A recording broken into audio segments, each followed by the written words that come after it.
Assalamualaikum warahmatullahi wabarakatuh. Halo sahabat Sejuta Kisah. Bahagia sekali kami bisa kembali hadir.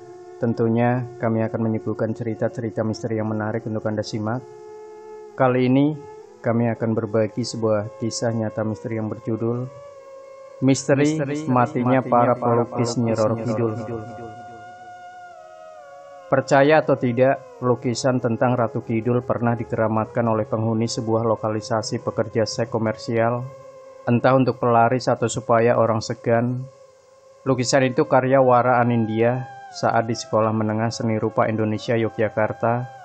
Diketahui raib waktu keluarganya di Magelang pindah rumah, tetapi si pelukis tak ambil pusing. Cerita tentang lukisan saya yang sampai di lokalisasi itu cuma menurut kabar dari teman-teman. Benar tidaknya saya tidak mengeceknya. Tutur Wara 41 tahun.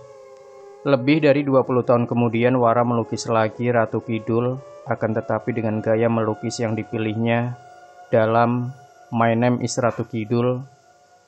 Sosok Ratu Kidul digambarkan seperti emak-emak berpipi tembem dan bergincu berpayung, serta tampak repot dengan tas belanja. Kesannya Ratu Kidul itu lucu. Ini sekedar reka-rekaan saja. Kayak di film-film Indonesia jenis film mistik dan horor itu loh. Ratu Kidul menyamar jadi manusia, jalan-jalan ke mall belanja macem-macem, lalu pulang lagi ke kerajaannya di kedalaman Laut Selatan. Ungkap Wara tentang karyanya yang dipajang dalam pameran seni rupa Ratu Kidul dan dunia mitos kita di Balai Sucatmoko yang waktu itu diselenggarakan di Solo 24 hingga 30 April 2010. Ide Wara terasa orisinal. Ia melawan stereotip yang dipengaruhi budaya patriarki sejak Panembahan Senopati membangun Kerajaan Mataram 1587, yaitu imaji tentang Ratu Kidul yang punya kecantikan sempurna. Sosok mitos yang hidup di masyarakat Jawa itu umumnya dipersepsikan negatif, walau faktanya tidak begitu.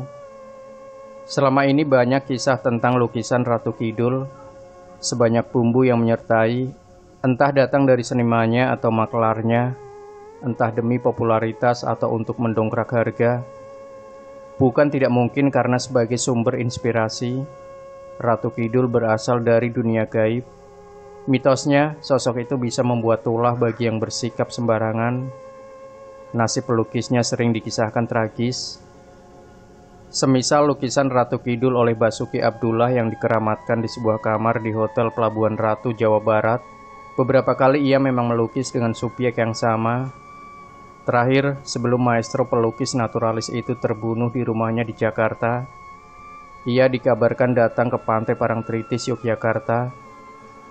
Pelukis asal Solo, Didik Suwardi juga pernah melukis Ratu Kidul. Namun, sepekan setelah lukisan itu selesai, Didik meninggal dunia tahun 2001. Suharjo, pelukis kelahiran tahun 1941 dan wafat di tahun 1998, juga pelukis Solo bernasib sama. Dalam keadaan sakit-sakitan, ia menyelesaikan lukisan Ratu Kidul, tetapi tak selang lama, ia pun menutup mata. Untungnya perupa sekarang tak punya sindrom atau takut, kualat terhadap sosok yang disakralkan itu. Namun Ratu Kidul tetap memberi inspirasi untuk divisualkan. Ada yang melakukan pendekatan rasional, ada yang termotivasi lewat dunia mistik, ada pula yang menghayatinya sebagai bagian dari spiritualisme. Di tengah kontroversi tentang fenomena Ratu Kidul, pameran seni rupa Ratu Kidul dan dunia mitos kita terasa istimewa. Pameran yang diikuti 18 perupa dari Solo dan Yogyakarta itu memperlihatkan sejumlah visi dan tafsir seniman mandiri, dan bisa jadi ekspresi dari bawah sadar mereka. Karya-karya itu memperluas cakrawala tentang dunia mitos Ratu Kidul dengan konsekuensi di luar batasan estetika lumrah. Lucia Hartini, 51 tahun, pelukis surrealis yang lebih dari 5 tahun vakum tidak melukis, misalnya merasa terpanggil dan antusias untuk ikut. Sebab dalam beberapa tahun terakhir, ia mengaku intim dengan fenomena itu. Konon, ada beberapa peristiwa gaib yang menyertai proses karyanya. Hasilnya, Ratu Kidul adalah sosok perempuan muda tengah melayang berbalut busana tipis warna hijau dalam pusaran rambut panjang, dan latar gelombang laut biru serta susunan karang yang tercipta dari arsiran lembut dan rinci, gaya khas Hartini.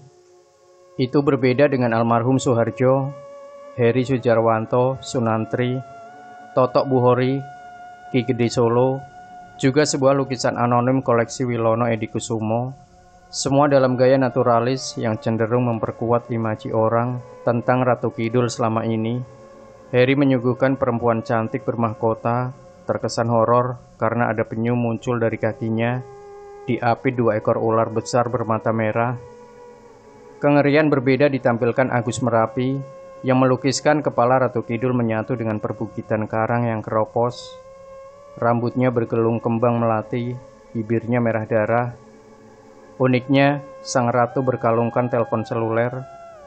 Itu simbolik, saking banyak orang yang mau kontak dengan Ratu Kidul dengan pamrih masing-masing, papar Agus. Nyi Ratu Kidul di mata Sumantri adalah sosok perempuan cantik, sensual berambut panjang dengan dada membusung. Pancaran matanya binal dan tubuhnya menyiratkan birahi yang tak terhindari, kata Sumantri. Visi serupa terlihat pada karya Ki Gede Solo, Transcendental. Anehnya, pria yang berprofesi sebagai penyembuh alternatif ini memilih Arya Giovanni, seorang bintang porno asal Amerika Serikat, sebagai model karena dianggap mewakili imaji tentang Ratu Kidul. Saya memilihnya setelah menyaksikan ribuan file wanita cantik, katanya. Sebaliknya, Totok Buhori mencitrakan Ratu Kidul sebagai wajah perempuan keraton yang teduh muncul dari balik jendela. Sementara pada Aku Datang, karya V.A. Sudiro 71 tahun yang melukiskan sepasang pria wanita berbusana Jawa menghadap pantai di bawah langit lembayung, kita menangkap impresi surrealisme kejawen. Mitos Ratu Kidul ternyata bisa ditafsirkan secara bebas. Diah Yulianti mengidentikan Ratu Kidul sebagai ibu dan sumber kehidupan. The Realm of Spirit terasa mengejutkan gaya melukis yang ekspresionistik dengan menampilkan sosok-sosok perempuan di tengah kebiruan cat biru dan putih. Tafsir bebas serupa kita dapatkan pada Teddy D, Menyapa Bintang Selatan. Seorang anak menjumput sebuah bintang di tengah tebaran bulan-bulan di langit. Adapun karya instalasi Ivan Sagito, Irasionalitas Kolektif, Ajaran 11, gelung rambut dari bahan penunggu menunjukkan mitos di masyarakat adalah hasil pikiran rasional bersama. Adapun Nasrum menawarkan kepada kita wajah Ratu Kidul lewat 13 panel kecil dengan memanfaatkan bingkai kayu jati yang keropos. Sebuah karya eksperimental yang terasa subtil tentang subjek yang kontroversial itu. Lukisan sampean dalam Engkang Sinuwun adalah tafsir Joko Pekik, 73 tahun, bahwa sikap menghamba secara berlebihan kawula alit terhadap raja selama ini sengaja dibangun melalui mitos perkawinan Raja Jawa dan Ratu Kidul. Itu tak lain tipu muslihat untuk mengukuhkan wibawa dan kekuasaan raja.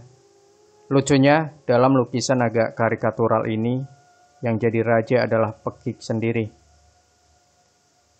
Demikian sahabat Sejuta Kisah, jangan lupa berikan komentar Anda, like, share video ini, subscribe channel Sejuta Kisah, dan nantikan terus cerita-cerita misteri terbaru dari kami. Wassalamualaikum warahmatullahi wabarakatuh.